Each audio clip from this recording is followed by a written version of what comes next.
Hello students. इस video में हम आकांक्षा के previous year questions biology subject को डिस्कस करने वाले हैं। शुरू करते हैं।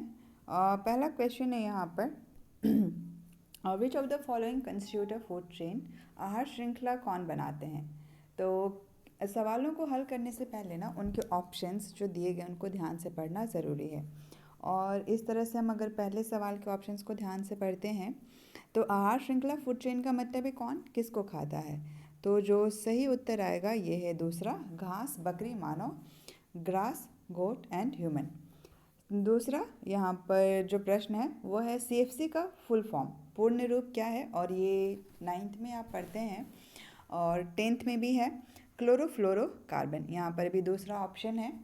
सवालों को हल करते हुए ना हम देखेंगे कि कुछ क्वेश्चंस जो है ना 9th के हैं, कुछ 10th के हैं और कुछ इससे हायर लेवल के भी है। तो आपको थोड़ी मेहनत तो ज़रूर करनी होगी। अगला प्रश्न है a child who inherits dash chromosome from her father will be a girl. तो हमें तो ये जानना है कि जो गर्ल है, जो फीमेल चाइल्ड है लड़की, उसका गुणसूत्र क्या होता है। तो ये अवश्य ही याद होगा कि एक्स एक्स होता है। माता से, जो मदर है, उससे हमेशा ही एक्स क्रोमोसोम मिलता है, और लड़की होने के लिए फादर से कौन सा क्रोमोसोम मिलना चाहिए, एक्स क्रोमोसोम। तो सही उत्तर जो है वो ऑप्शन 1 हो जाएगा, एक्स क्रोमोसोम अपने पिता से वो प्राप्त करती है, तो लड़की होगी। अगला प्रश्न है Mendel. Mendel is related with, और मेंडल का नाम हम लोग पढ़ते हैं एक चैप्टर में जिसका नाम है आनुवांशिकता एवं जैव विकास।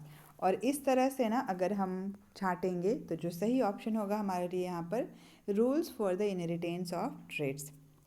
अगर आप फिजिक्स केमिस्ट्री ये सब पढ़ रहे हैं ध्यान से, तो फिजिक्स में आपको ये लेफ्ट हैंड रूल मिलेगा। इकोसिस्टम में मेंडल का नाम है नहीं, और हेट्रोट्रॉफिक न्यूट्रिशन में भी मेंडल का नाम नहीं है। तो अगर आपको चैप्टर का भी नाम याद होगा ना तो कुछ प्रश्नों को बना पाएंगे। अगला प्रश्न है अपेंडिक्स हमारी बॉडी में कहाँ पर है। और अपेंडिक्स जो है ना ये बड़ी आंत लार्ज इंटेस्टाइन के साथ जुड़ा हुआ एक अंग है। अपेंडिक्स लार्ज इंटेस्टाइन बड़ी आंत के साथ। अगला प्रश्न, और ये प्रश्न भी आपको किताब में ही मिल जाएगा इसका उत्तर। ओरिजिन ऑफ स्पेशीज किसने लिखा था ये पुस्तक, और ये पुस्तक लिखी गई है चार्ल्स डार्विन के द्वारा। Option 2, origin of species was written by Charles Darwin. अगला प्रश्न है स्यूडोपोडिया, और स्यूडोपोडिया की हिंदी जो है ना जो बच्चे हिंदी में पढ़ रहे हैं ये होती है कूटपाद। तो आपको शायद ये स्यूडोपोडिया ना समझ में आए, लेकिन कूटपाद जो है ना अगर प्रश्न में लिखा रहेगा तो आ जाएगा। तो कुछ शब्दों के इंग्लिश भी पता होना चाहिए। और अब अगर कूटपाद है स्यूडोपोडिया है तो जो सही आंसर है वो हो जाएगा तीसरा, अमीबा में पाया जाता है। अगला प्रश्न, reflex action is control from, प्रतिवर्ती क्रिया नियंत्रित होती है किससे। और हम लोग जानते हैं कि जो नियंत्रण का काम है ना वो हमारे हृदय का नहीं है, किसी सेक्रेटरी ऑर्गन का नहीं है, मसल का नहीं है, ये किसका है, सीएनएस का है। सीएनएस की हिंदी हो गई केंद्रीय तंत्रिका तंत्र, जिसमें हमारा ब्रेन, मस्तिष्क और क्या आता है, स्पाइनल कॉर्ड आता है, स्पाइनल कॉर्ड आता है, मेरुरज्जु। अगला प्रश्न, बर्डिंग ऑकर्स इन, मुकुलन होता है, आसान सा प्रश्न है, और ये मुकुलन यहाँ पर जो भी ऑप्शन है इसके अनुसार हो जाएगा हाइड्रा में। हाइड्रा में बर्डिंग होता है। अगला प्रश्न ये भी आसान है, सिलियरी मसल्स पक्षमाप पेशी पाई जाती है, और ये पक्षमाप पेशी जो है वो हमारी आंखों में पाई जाती है, आई में। प्रेसबायोपिया ये कौन सी बीमारी है, ये बीमारी जो है ये आंखों की बीमारी है। अगला प्रश्न, male reproductive part in the flower is called. अब ये जो प्रश्न है ना वो इंग्लिश में जो पढ़ रहे हैं उनके लिए आसान है, इसका उत्तर स्टैमेन है। हिंदी में हम जो है ना खोजना थोड़ा सा मुश्किल है, क्योंकि स्टैमेन तो इंग्लिश नाम ही है और हिंदी में इसे कहते हैं पुंकेसर, पुंकेसर। तो ये सही उत्तर क्या हो जाएगा, स्टैमेन ही होगा, हिंदी इंग्लिश दोनों में ऑप्शन सेम है। अगला प्रश्न करते हैं, embryo gets nutrition from the mother's blood with the help of a special tissue called. माँ के रक्त से भ्रूण को किस प्रकार पोषण मिलता है, और ये हिंदी इंग्लिश दोनों में ही सेम ही वर्ड है, और इसका उत्तर है प्लेसेंटा। अगर शुद्ध हिंदी जानने जाएंगे तो प्लेसेंटा की हिंदी होती है अपरा। तो प्लेसेंटा से भ्रूण को पोषण मिलता है। Proteins after digestion are converted into, पाचन के बाद प्रोटीन का सरल रूप क्या है, क्योंकि प्रोटीन अमीनो अम्ल से बने होते हैं। तो प्रोटीन जो है ना वो पाचन के बाद, डाइजेशन के बाद अमीनो अम्ल में बदलते हैं। अगर कार्बोहाइड्रेट होता तो ग्लूकोज होता। ये जैसे कि स्टार्च जो है ना, अगर स्टार्च का पाचन हो, हम स्टार्च अगर खाते हैं तो इसके पाचन के बाद हमें क्या मिलने वाला है, मतलब मिलने वाला है हमारे शरीर में जो बनेगा वो है C6H12O6 अर्थात ग्लूकोज का निर्माण होगा। तो अगर कार्बोहाइड्रेट का डाइजेशन होता है तो ग्लूकोज आंसर होता। प्रोटीन है इसीलिए उत्तर क्या हो जाएगा, अमीनो अम्ल। वैसे ही अगर फैट्स होता ना, वसा, तो वसा के लिए वसा अम्ल उसका सरल रूप होता पाचन के बाद। अगला प्रश्न, प्रकाश संश्लेषण का मुख्य स्थल है, मेन साइट ऑफ फोटोसिंथेसिस। और अब यहाँ पर अगर हम ऑप्शंस चुने ना तो उत्तर लग सकता है कि पत्तियाँ, लीफ होगा, लेकिन पत्तियों में जो क्लोरोप्लास्ट है वो मेन साइट है, क्योंकि ऑप्शन में दिया हुआ है, तो सही उत्तर जो है ना क्लोरोप्लास्ट होगा। अगर क्लोरोप्लास्ट नहीं होता तो ये लीफ होता। बैम्बू इज ए, बांस क्या है, तो बांस जो है ना वो एक प्रकार की घास है और जाइंट ट्रॉपिकल ग्रास, इसका साइज बहुत बड़ा होता है। तो बांस जो है वो एक प्रकार की घास है। अगला प्रश्न है, rickets is caused due to. अब अगर ये प्रश्न देखेंगे ना तो ये पिछले कक्षाओं का, मतलब जब आपने 6th-7th में साइंस पढ़ा होगा तब, लेकिन ये प्रश्न यहाँ पर है। और रिकेट्स जो है वो विटामिन डी की कमी से होता है, डेफिशिएंसी ऑफ विटामिन डी। तो अर्थ है कि आपको पढ़ना होगा 6th, 7th, 8th, 9th, 10th तक आपने जितना भी साइंस पढ़ा है ना उसको एक बार तो ज़रूर समझना होगा, देखना होगा। Dysentery and influenza are caused by, पेचिश और इन्फ्लुएंजा होने का कारण है। अब इसका कारण क्या, डिसेंट्री जो है ना वो बैक्टीरिया की वजह से होता है और इन्फ्लुएंजा जो है ना वो वायरस की वजह से होता है। तो सही उत्तर हो जाएगा तीसरा, बैक्टीरिया एंड वायरसेस रिस्पेक्टिवली। अगला प्रश्न है, C4 cycle is also known as. अब ये 9th और 10th में मिलेगा नहीं, इसके लिए एक्स्ट्रा डिटेल में पढ़ना होगा प्रकाश संश्लेषण को। और वैसे इसका सही उत्तर यहाँ पर क्या है, hatch and slack cycle, hatch एवं स्लैक चक्र, C4 साइकिल। वैसे ही ना एक C3 साइकिल भी है, और C3 साइकिल का नाम क्या है, जो है ये है केल्विन साइकिल, जो कि पहले ऑप्शन में दिया हुआ है। तो एक C3 साइकिल है जो प्रकाश संश्लेषण का एक प्रकार है, केल्विन साइकिल, और C4 साइकिल को कहते हैं hatch and slack cycle. Cell cycle तो सेल डिवीज़न के बारे में, कोशिका विभाजन के बारे में है, कि एक कोशिका है, इसका विभाजन होगा तो दो नई कोशिकाएं जो है ना वो बनती हैं।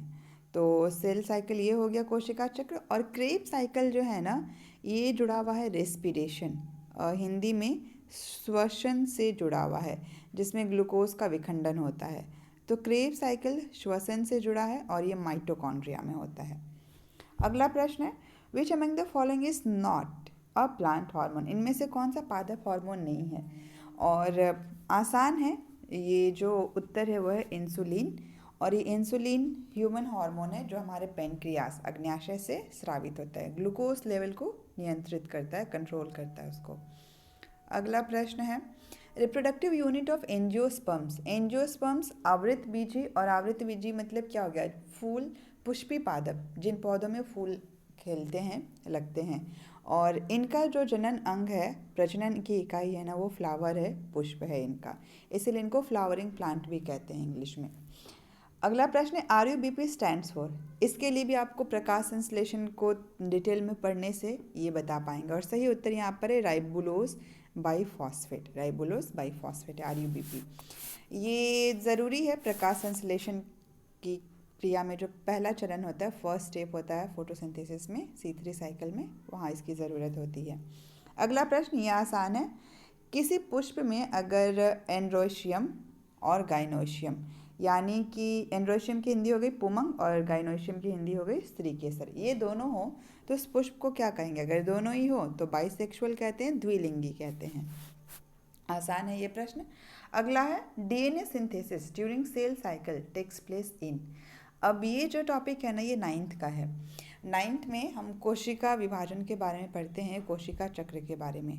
और जो DNA का संश्लेषण होता है उसकी जो प्रतियां बनती हैं वो एस फेज में बनती है, सिंथेसिस फेज में बनती हैं। उसके बाद final product form during fermentation, किण्वन। और किण्वन फर्मेंटेशन क्या है, ये अवायवीय श्वसन है, एनारोबिक रेस्पिरेशन है। और ये जो किण्वन है ये ईस्ट में होता है, और यहाँ पर हो जाएगा इसका सही उत्तर इथाइल अल्कोहल। तो फर्मेंटेशन का जो प्रोडक्ट है वो इथाइल अल्कोहल है। Which one is also known as suicidal bag, ये तो आसान प्रश्न है। लाइसोसोम को कहते हैं सुसाइडल बैग, आत्महत्या की थैली कहते हैं, ये 9th में है। Ovules after fertilisation develops into, निषेचन के पश्चात बीजांड किस में विकसित होते हैं, तो ये बहुत आसान है हिंदी में। तो बीजांड जो है ना वो बीज के रूप में विकसित होते हैं, जो ओव्यूल्स हैं वो सीड्स में डेवलप होते हैं। फ्रूट किस से बनता है, ये ओवरी से बनता है, और ओवरी की हिंदी हो गई अंडाशय। तो जो अंडाशय है वह फल में विकसित होता है, और जो बीजांड है वो बीज में विकसित होता है। Which hormone is responsible for fruit ripening, फलों के पकने के लिए कौन सा हार्मोन उत्तरदायी है, और इसका सही उत्तर है एकमात्र गैसीय hormone, gaseous hormone ethylene. Ethylene जो है वो फलों को पकने के लिए उत्तरदायी है।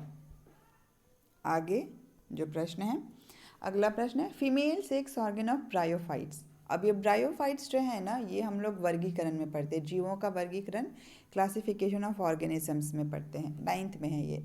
और जो ब्रायोफाइटा है उनका मादा जनन अंग क्या कहलाता है, आर्किगोनियम, आर्चिगोनियम कहलाता है।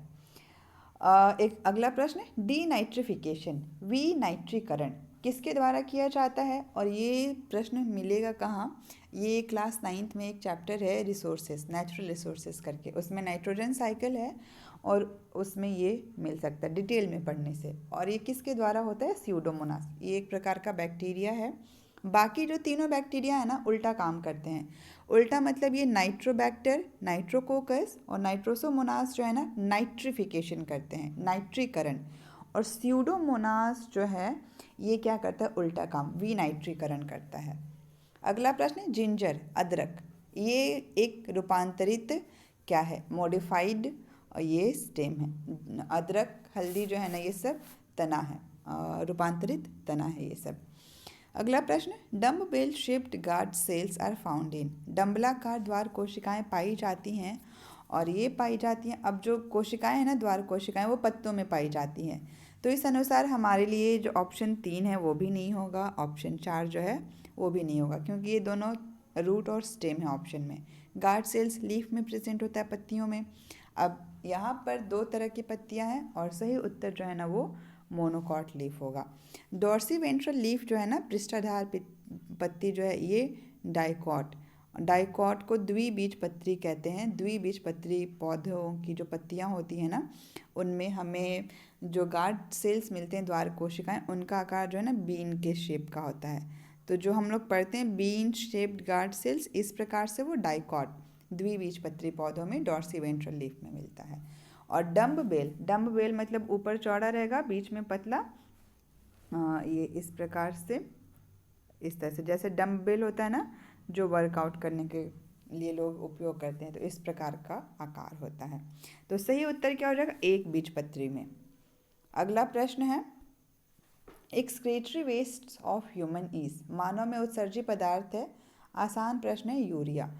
मानव जो है वो यूरिया के रूप में जो नाइट्रोजनस वेस्ट है, नाइट्रोजन युक्त जो उत्सर्जी पदार्थ है, अपशिष्ट पदार्थ है, उनको उनका एक्सक्रीशन करता है। अगला प्रश्न है which is a chromosomal division of cell, किसमें क्रोमोसोम का विभाजन होता है, और इसका हिंट ना प्रश्न में, अर्धसूत्री विभाजन। अर्धसूत्री विभाजन की इंग्लिश जो है ना वो मियोसिस होती है। तो सही उत्तर क्या हो जाएगा, क्रोमोसोमल डिवीजन मियोसिस में। क्रोमोसोम की जो संख्या है ना, गुणसूत्रों की संख्या, वो जितनी भी रहती है उसकी आधी हो जाती है। अगला प्रश्न, नर्व इम्पल्स तंत्रिका आवेग प्रवाहित होते हैं, और ये इलेक्ट्रिक सिग्नल के रूप में विद्युत संकेतों द्वारा जो है ये प्रवाहित होते हैं। अगला प्रश्न, इंसुलिन, पहले भी ये प्रश्न था, एक हार्मोन जो प्लांट हार्मोन वाला क्वेश्चन था, उसमें इंसुलिन जो है वो पेनक्रियास अग्न्याशय के द्वारा स्रावित किया जाता है, जो रक्त में शर्करा ब्लड ग्लूकोज लेवल को रेगुलेट करता है, कंट्रोल करता है। इन सभी जो ग्रंथियों के नाम है ना, आप इनके हार्मोन के बारे में भी पढ़ेंगे। तो इंसुलिन के लिए सही उत्तर क्या हो गया, पेनक्रियास। अगला प्रश्न और ये अंतिम प्रश्न है वायरस इज, वायरस जो है वो ए सेल्यूलर होता है, अकोशिकीय होता है।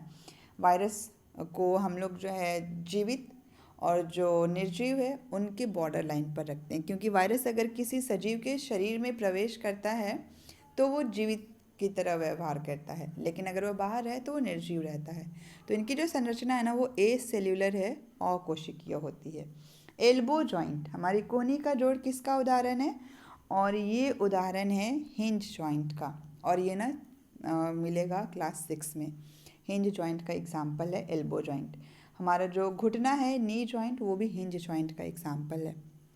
टास्क रहा कि ये सारे जो जॉइंट्स है ना, पाइवोट, ग्लाइडिंग, इन सब के आप एग्जाम्पल्स खोजें।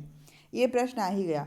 The simplest form of fat is, वसा का सबसे साधारण रूप क्या है? फैटी एसिड है, वसीय अम्ल है।